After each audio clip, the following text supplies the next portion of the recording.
So the first idiom is going to be a bed of roses. उसके बाद हम पढ़ेंगे a piece of cake. Then the third idiom for today's session is actions speak louder than words.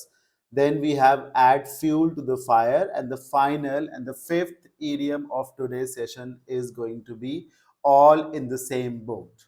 अब हम बारी बारी से इन सभी idioms and phrases को डिटेल्स में स्टडी करेंगे.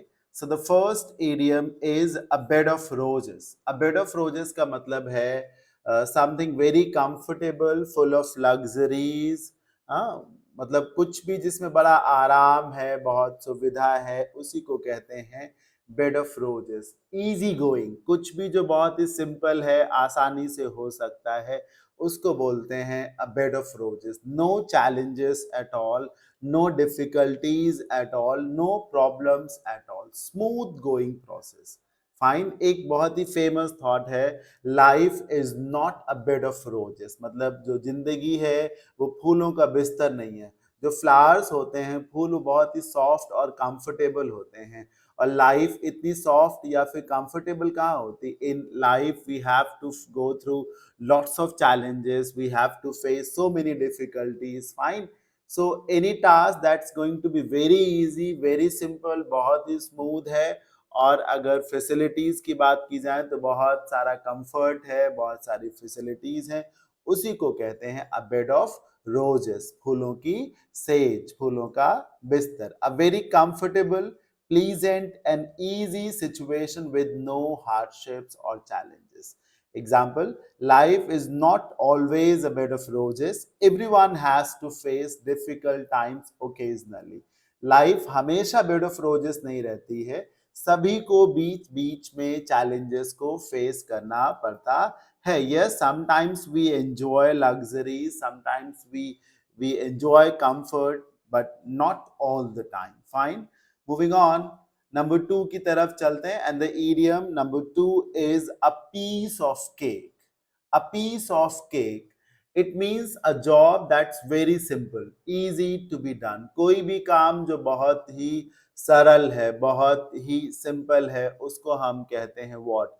A piece of cake. A piece of cake. Let's say कोई किसी से बोला गया कि आपको 20 पुशअप्स करने हैं. अब वो 10 to 12 पुशअप्स में ही वो थक गया. लेकिन आप रेगुलरली जिम जाते हैं, आप घर पे वर्कआउट करते हैं, तो आपने कहा 20 pushups, oh it's very simple to do. अभी मैं 20 क्या 50 कर दूंगा इन वन गो.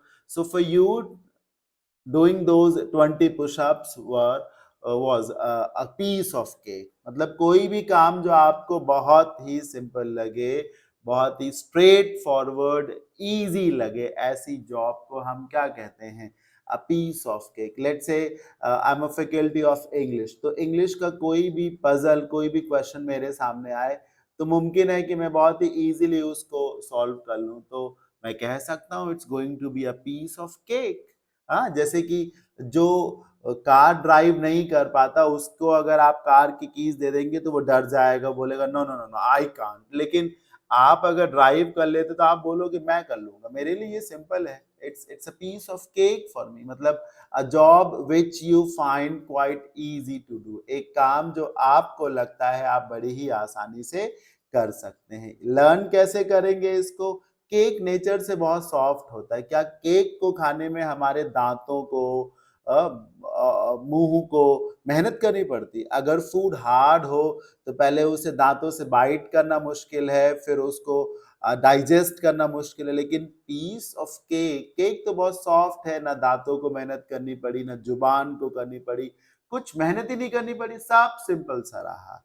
फाइन. ये लर्न करने का मेथड है. Very simple, straightforward, and effortless to do. Rohan prepared well, so the final science exam was a piece of cake for him. Rohan ने बहुत अच्छे से प्रिपेयर किया था, इसीलिए साइंस का जो एग्जाम था वो उसके लिए बहुत ही सिंपल रहा, पीस ऑफ केक था. Number 3, actions speak louder than words. See, when I say idioms and phrases, so idioms and phrases, this category has got 3 subcategories. idioms and phrases के अंदर भी 3 चीजें हैं. कौन कौन सी? idioms, phrasal verbs and proverbs. I repeat, जो umbrella term है it is idioms and phrases. उसके अंदर there are three subcategories. One is pure idioms, two is pure phrasal verbs and three proverbs. Fine, ये सब मिल करके idioms and phrases बनाते हैं. And this number three is basically a proverb. Actions speak louder than words. इसका मतलब है काम बोलता है. हिंदी में अगर हम देखें तो आप मुंह से बहुत बोले उससे मच बेटर है कि आपके एक्शंस बोले. मतलब लोग क्या प्रॉमिस करते हैं ये मैटर नहीं करता, बल्कि वो क्या डिलीवर करते हैं इवेंचुअली ये मैटर करता है. आपने बोला हम ये करेंगे ये करेंगे ये करेंगे, अगर आपने उतना कर दिया या उससे ज्यादा कर दिया दैट्स वेरी गुड. नहीं किया तो काम बोलता है. what you actually do has a much stronger impact than what you just talk about or promise. आप जो कहते हैं या प्रॉमिस करते हैं उससे ज्यादा नेसेसरी है या इम्पैक्टफुल है आप एक्चुअली क्या परफॉर्म करते हैं. So don't just promise to study harder next term. Remember that actions speak louder than words. सिर्फ ये promise मत करो कि next term में ज्यादा मेहनत करोगे. अगर कर ले जाओगे तो बात बनेगी, because actions speak louder than words. Moving on. Idiom number 4 is add fuel to the fire. Fire मतलब आग, और आग को जलाने के लिए ही हमें लकड़ियां चाहिए होती है, फ्यूल चाहिए होता है, और अगर उसी में और फ्यूल हम ऐड कर देंगे तो आग और तेज हो जाएगी. इस इडियम में आग का मतलब टेंशन से है. In this idiom fire means tensions, fire means dispute, fire means an adverse situation, a difficult situation. मतलब एक सिचुएशन जो ऑलरेडी बहुत ही डिफिकल्ट है, एडवर्स है, अनफेवरेबल है, मतलब एक बहुत ही मुश्किल स्थिति है, कठिन परिस्थिति है. दो लोगों में ऑलरेडी झगड़ा चल रहा है, डिस्प्यूट चल रहा है, ऑलरेडी दो कंट्रीज में टेंशन चल रही है. अगर कुछ ऐसा कर दिया जाए कि उनकी वो टेंशन और बढ़ जाए, फ्रेंड्स में जो डिस्प्यूट है वो और बढ़ जाए, या जो डिफिकल्ट सिचुएशन है वो ईज होने के बजाय, सिंपल होने के बजाय और कॉम्प्लेक्स या कॉम्प्लिकेटेड हो जाए, बस उसी को कहते हैं add fuel to the fire. आग में अगर और फ्यूल डालोगे तो आग और तेज बढ़ेगी, यानी प्रॉब्लम्स और ज्यादा बढ़ेंगी. हिंदी में इसको कहते हैं आग में घी डालना, जले पर नमक छिड़कना भी इसको कहते हैं. और ये जो इडियम आप देख रहे हैं इसका एक सब्स्टिट्यूट भी है which is fan the flames. Fan the flames. Flames आग को कहते हैं, और अगर आग को आपने हवा दी तो आग और तेज हो जाएगी. मतलब all that is already bad उसे और बिगाड़ देना. Change something from bad to worse. To say और do something that makes an already tense bad situation और आर्ग्यूमेंट इवन वर्स. कुछ भी जो पहले से बैड है उसे और वर्स कर देंगे और बिगाड़ देंगे. Example, Suresh was already angry about losing his pen. Suresh का पेन खो गया था, वो ऑलरेडी इस बात से बहुत नाराज था. and teasing him only added fuel to the fire. उसको फिर आपने चिढ़ा दिया, उससे तो वो और गुस्से में आ गया ना, फिर मार हो सकती है. so add fuel to the fire means किसी सिचुएशन को और ज्यादा बिगाड़ देना. Fine. Moving on, last idiom पे चलते हैं आज के सेशन के. It is all in the same boat. All in the same boat में कभी कभी ऑल के प्लेस पे बी आ जाता है. B in the same boat और all in the same boat mean the same, और इसका मतलब है कि दो लोग या दो से ज्यादा लोग एक जैसी सिचुएशन में है, और वो सिचुएशन जो है वो चैलेंजिंग है, डिफिकल्ट है, शेकी है, वल्नरेबल है. मतलब सामने वाले की हालत खराब है और आपकी भी हालत खराब है. दूसरा बंदा भी प्रॉब्लम्स में है, आप भी प्रॉब्लम्स में है. जब कोविड के टाइम पे लॉकडाउन लगा, बहुत से लोगों की जॉब्स चली गई, तो किसी एक बंदे ने अपने फ्रेंड से हेल्प मांगी, तो उसने कहा यार जैसी तेरी हालत है वैसी मेरी हालत है, I am also in the same boat. जब दो लोग एक ही नाव पर सवार हैं या सभी लोग एक ही नाव पे सवार हैं, एक्चुअली जो बोट है वो बहुत ही वल्नरेबल व्हीकल है, मतलब वो कभी भी पलट सकता है, क्योंकि नाव पे जब आप बैठते हैं तो आप देखिए नाव कितना हिलती रहती है, आपको हमेशा डर लगा रहता है कि ये किसी भी टाइम पे जो है वो ऐसे पलट सकती है। तो आप जब नाव में हैं तो डूबने का डर है, और अगर आपके साथ कोई और भी है तो आपके साथ उसके भी डूबने का डर है, यानी कि you are in a difficult situation as well as your friend is also in the same difficult situation. Fine, shared situation के लिए आता है, और ये situation challenging है, to be in the exact same difficult or challenging situation or position as other people are. Fine. Example, there is no need to worry about the surprise history homework. मतलब history में homework मिलेगा, हमने ये expect नहीं किया था, लेकिन हमें परेशान नहीं होना चाहिए, because we all are in the same boat, हम सब एक ही नाव में सवार है। अगर मैंने नहीं एक्सपेक्ट किया था तो तुमने भी तो नहीं किया था, अगर आपने एक्सपेक्ट नहीं किया था तो मैंने भी नहीं एक्सपेक्ट किया था। आपको प्रॉब्लम्स होंगी तो मुझे भी तो प्रॉब्लम्स ही होंगी। So we both are in the same boat, to be in the same difficult situation और इक्वल डिफिकल्ट सिचुएशन। फाइन, तो ये था आज का session. Before we close it, before we wind it up, आइए एक क्विज अटेम्प्ट कर लेते हैं, ताकि हमें ये समझ में आ जाएगा कि आपने सच में सीखा है या नहीं। See, quiz 1. If a math test is described as a piece of cake, अगर maths के टेस्ट को बोला गया piece of cake, तो what does it mean? It was sweet and delicious, tasty था वो.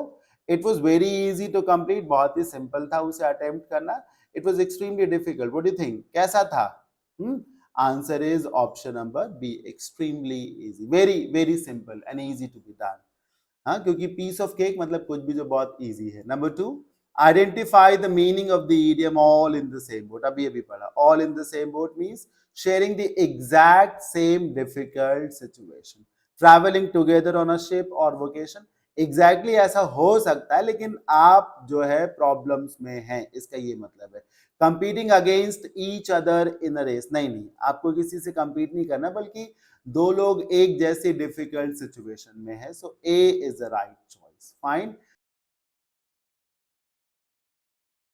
आज के सेशन के लिए हमने जिन 5 वर्ड्स को चूज किया है, उनमें से फर्स्ट वर्ड है acknowledge, the second word is acquire, followed by adapt, fourth word for today's session is going to be educate, and the last and final word is adore.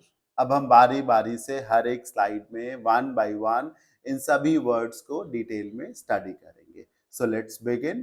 First word is acknowledge. Acknowledge का क्या meaning होता है? पहली बात, acknowledge एक verb है, इसका noun version भी है which is acknowledgement. Fine, acknowledge की आगे की फॉर्म्स बहुत ही सिंपल है, एक्नॉलेज्ड एंड एक्नॉलेज्ड। मीनिंग जान लेते हैं।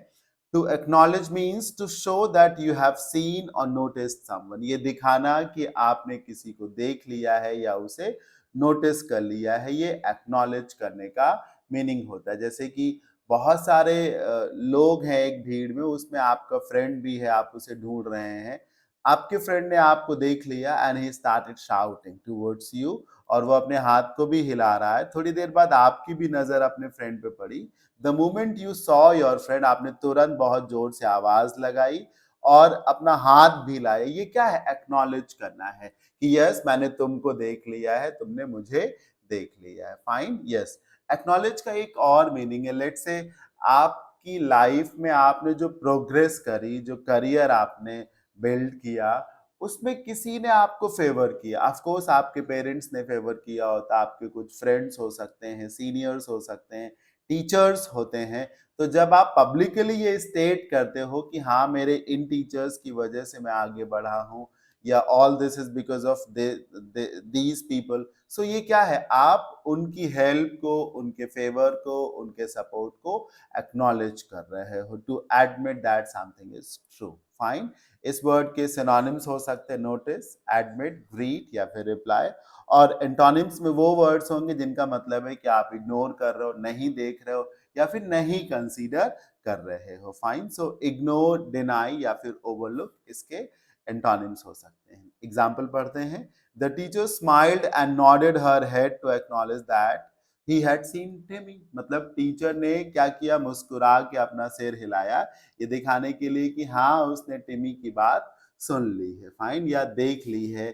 या फिर स्कूल में क्या होता है कि जैसे टीचर पढ़ा रहा है और स्टूडेंट को कोई डाउट है, तो वो बार बार अपने हैंड को रेज करता है और वो चाहता है कि टीचर तुरंत मेरे पॉइंट्स को ले, मेरे क्वेश्चन को सॉर्ट आउट करे, राइट। लेकिन टीचर तुरंत कई बार आंसर नहीं कर पाते, तो वो जो है, क्योंकि वो बिजी हो रहे होते हैं पढ़ाने में, तो वो जो है हल्का सा स्माइल कर देते हैं या आंखों से इशारा कर देते हैं। मतलब किसी ना किसी तरीके से एक्नॉलेजमेंट दे देते हैं कि हाँ मैं तुम्हारे क्वेश्चन को सुन रहा हूँ, मैं तुम्हें नोटिस कर पा रहा हूँ, fine. So to acknowledge means to notice someone, to see someone, to admit that you consider it true, fine. आगे बढ़ते हैं। The word number 2 is acquire, fine, acquire. Acquire is such a smart word, बहुत ही काम का word है। Basically acquire means to obtain some sort of talent, मतलब किसी हुनर को सीखना, कोई नॉलेज को सीखना, कोई कोई कोई स्किल डेवलप करना, फेम को एक्वायर करना, मनी को भी एक्वायर किया जाता है, प्रॉपर्टी एक्वायर की जाती है, ज्यादातर नॉलेज को एक्वायर किया जाता है, गेन किया जाता है through your hard work, labour और कंसिस्टेंसी, फाइन। एक्वायर करना, एग्जैक्ट मीनिंग तो एक्वायर का मतलब है हासिल करना। अब हासिल, कोई प्रोडक्ट है तो उसे बाई करके हासिल किया जा सकता है, अब कोई पोस्ट है, डेजिग्नेशन है, तो हार्ड वर्क करके हासिल किया जा सकता है, फाइन, ये इसका मीनिंग है। टू गेट, बाई और ऑब्टेन समथिंग फॉर योरसेल्फ, अपने लिए कुछ उपलब्ध कराना, बाई करना, या टू ऑब्टेन समथिंग, और to learn a brand new skill, मैंने बोला ना, कोई कला जब आप सीख रहे हैं, कोई कोई हुनर आप डेवलप कर रहे हैं, तो आप एक्वायर कर रहे हैं उसे। Synonyms could be get, obtain, gain या फिर collect, and the antonyms could be lose, give away, या फिर एक्वायर में आप चीजों को इकट्ठा कर रहे हैं, कलेक्ट कर रहे हैं, तो उधर आप स्पेंड अवे कर देंगे, फाइन, यस। एग्जाम्पल से समझते हैं। A cute puppy managed to acquire a shiny gold trophy after winning first place at the local pet show.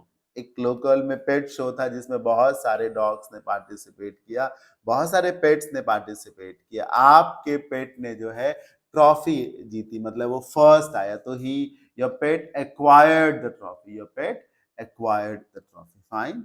Moving on.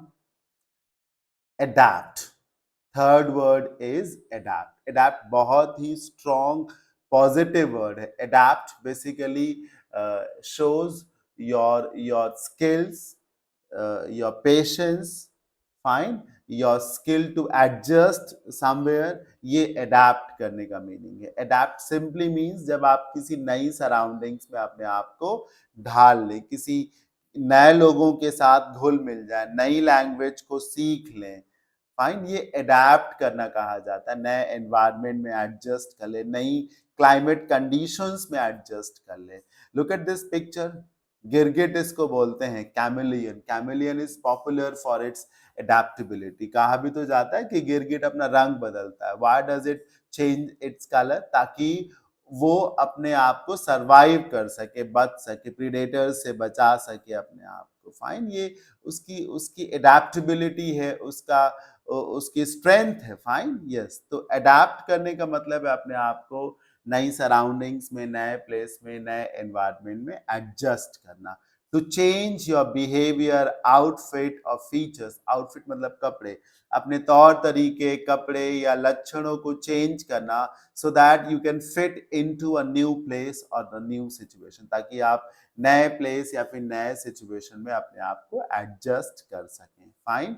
Synonym simple है, एडजस्ट होगा, चेंज होगा, ब्लेंड करने का मतलब होता है दूसरी चीजों में घुल मिल जाना, फाइन, यस, ब्लेंड करना कहा जाता है। मैच करना, और अगर एंटोनिम्स की बात की जाए तो कीप सेम, यानी अपने आप को आपने चेंज नहीं किया।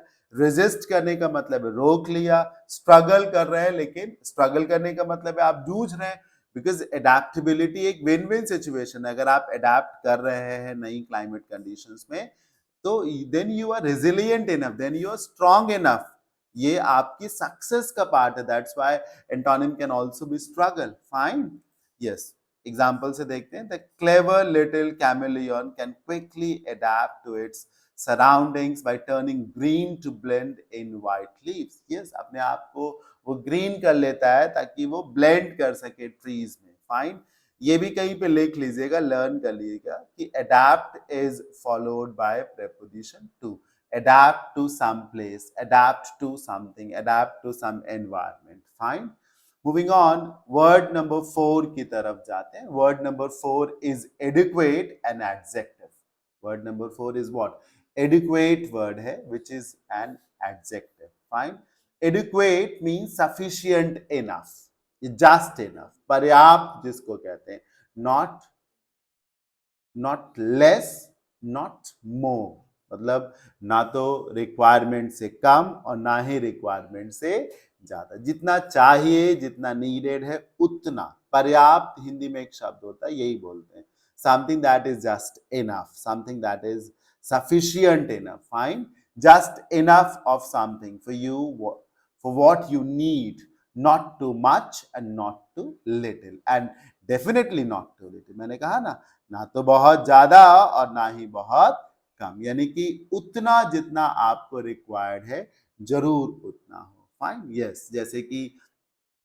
जैसे कि एक होता है कि आपको जो फूड परोसा गया, जो मील परोसा गया, वो बहुत ज्यादा नहीं था इसलिए बचा नहीं, लेकिन वो इतना था कि यू सेटिएटेड योर क्वेस्ट. आपकी जो भूख थी वो भूख मिट गई. यानी कि एडिक्वेट मील कह सकेंगे. फाइन. या डॉक्टर सजेस्ट करते हैं कि हमें बहुत ज्यादा तो पानी नहीं पीना चाहिए, लेकिन कम भी नहीं पीना चाहिए. Adequate intake of water is a must. मतलब पर्याप्त मात्रा में शरीर के अंदर पानी जरूर जाना चाहिए. So it means adequate. Fine. Enough, sufficient. Fine. ये इसके सिनोनिम्स हैं. Antonyms could B इनएडिक्वेट, just it's opposite. कहीं मार्क कर लीजिएगा कि एडिक्वेट का ऑपोजिट है इनएडिक्वेट. एडिक्वेट. पुअर या फिर टू लिटिल. एडिक्वेट वर्ड का नाउन वर्जन भी है, विच इज एडिक्वेसी. फाइन. और इसका ऑपोजिट वर्जन नीचे लिखा ही था, मैं फिर से लिख दे रहा हूं. इनएडिक्वेट, जिसको हिंदी में कहते हैं अपर्याप्त, नॉट सफिशिएंट. फाइन. एग्जाम्पल से समझिए. Mom packed an adequate school lunch with a sandwich and an apple. मतलब मम्मा ने खाने में अच्छी खासी चीजें रख दी, बहुत ज्यादा नहीं रखी लेकिन ठीक ठाक रख दी. इससे मेरी भूख मिटी और मैं all afternoon full of energy raha. Right. So that which is adequate is enough, sufficient. Fine. आगे बढ़ते हैं और वोकैबुलरी के लास्ट वर्ड की तरफ चलते हैं. The last word for vocab session is adore. What is adore? Adore means to love someone, to fondle someone. किसी को दुलार करना, किसी को प्यार करना, किसी को एडमायर करना, किसी को हग करना. अडोर. देखिए ना इस इमेज से कि इस बच्चे ने कैसे इस किटन को अपनी अपनी गोद में ले रखा है. ये अडोर करना है. फाइन. अडोर. इसका नाउन वर्जन भी है, विच इज अडोरेबिलिटी, और इसका एडजेक्टिव वर्जन भी है, which is adorable. Fine. Adorable. Action word है, यानी इसकी आगे की फॉर्म्स भी होंगी, which are very simple. Adored and adore means गले लगाना, दुलार करना, अपनाना, प्रेम करना. अडोर करना कहते हैं. To love, admire and cherish someone or something very much with all your heart. जब आप पूरे मन से किसी को तारीफ करें, किसी को प्रेम करें, किसी चीज का लुत्फ ले, उसे अडोर करना कहा जाता है. Love, cherish, treasure, admire, these are the synonyms. And hate, dislike, detest, these are the antonyms for this word. Adore, adorability, adorable. adorable बच्चे होते हैं, ऐसे बच्चे जो बहुत स्वीट, क्यूट से लगते हैं, जिन्हें हर कोई खिलाना चाहता है. such kids are adorable. Fine. Example देखिए. I absolutely adore my fluffy little kitten and give her warm hugs and tasty salmon treats every single day. मतलब मेरे पास जो किटन है, फ्लफी किटन है, मतलब उसके बॉडी में बहुत सारे हेयर हैं, तो मैं उसे गोद में लेके खिलाती हूँ. यानी कि वो कोई कह रहा है कि मैं उसे अडोर कर रहा हूँ. Fine. So these were the 5 words that we discussed in today's session. अभी हम फटाफट एक रिवीजन कर लेते हैं। पहला वर्ड क्या था? एक्नॉलेज। एक्नॉलेज मतलब ये दिखाना कि हाँ आपको भी कुछ दिख रहा है, आप भी कुछ सोच समझ रहे हैं, या फिर किसी के हेल्प को एक्नॉलेज करने का मतलब है उसके उसके हेल्प के लिए उसको अप्रिशिएट करना। Acquire means to get something, to gain something, to procure और to arrange something, fine, to take over. Acquire जीतना, टू ऑब्टेन, बाई और learn a new skill over time. कोई नॉलेज एक्वायर करना, कोई प्रॉपर्टी एक्वायर करना, कोई seat acquire करना, fame acquire करना, हासिल करना जिसको कहते हैं। The third word is adapt. Adapt का क्या मीनिंग मैंने बताया था? अपने आप को नई सिचुएशंस में ढाल लेना।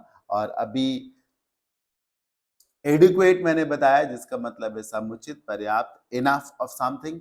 एंड अडोर जो कि अभी अभी हमने पढ़ा, it means to love someone, to show your affection towards someone, fine. Yes, आइए एक फटाफट क्विज कर लेते हैं, फिर ये वोकैब का सेक्शन कंप्लीट हो जाएगा आज का। See, polar bears have thick white fur to, the freezing Arctic snow. Polar bears कहाँ मिलते हैं? आर्कटिक ओशियन के आसपास मिलते हैं जहां बहुत पानी ठंडा हो। तो क्या कहा जा रहा है कि पोलर बियर्स की जो स्किन होती है बहुत ही थिक होती है, बहुत ही थिक व्हाइट फर, रोए होते हैं, जिसकी वजह से फ्रीजिंग नेचर के आर्कटिक स्नो में भी वो अपने आप को एडजस्ट कर लेता है, ढाल लेता है। तो क्या होना चाहिए? एडैप्ट आना चाहिए। अभी मैंने पीछे ये बताया भी कि एडैप्ट के साथ प्रीपोजिशन टू लगता है ना, तो वो अपने आप को नई सिचुएशन में आसानी से ढाल लेता है। Number two, we had an amount of cookies for the party, everyone got exactly one. मतलब कहा जा रहा है कि हमारे पास कुकीज थी लेकिन पर्याप्त थी, हर किसी को मिला लेकिन एक एक मिला। तारीफ भी है और थोड़ी सी नहीं भी, fine. So adequate amount of cookies का मतलब है समुचित अथवा पर्याप्त, और तो कुछ होना भी नहीं चाहिए। See, adapt verb, adore verb, acquire verb, only adequate is adjective. Amount of cookies noun है ना, तो उसके लिए जो एडिक्वेट वर्ड है वो पर्याप्त बोलेगा, fine. Moving on, third number question को देखिए। शी वेव्ड हर हैंड, उसने अपने हाथ को हिलाया। हाथ कब हिलाया गया था? अभी जब एक्नॉलेज किया गया था किसी के आने को, किसी के जाने को, fine. Yes, she waved her hand to acknowledge her friend across the busy playground, है ना, उस बिजी प्लेग्राउंड के उस तरफ उसकी फ्रेंड बैठा हुआ था, फाइन। तो उसने एक तरीके से अपना हाथ हिलाया ताकि वो एक्नॉलेज कर सके कि हाँ मैंने उसे देख लिया या उसने मुझे देख लिया है, fine. Yes, acknowledge. I hope आप सभी को ये सारे वर्ड जरूर क्लियर हो गए होंगे। आज के सेशन में इतना ही। Thank you.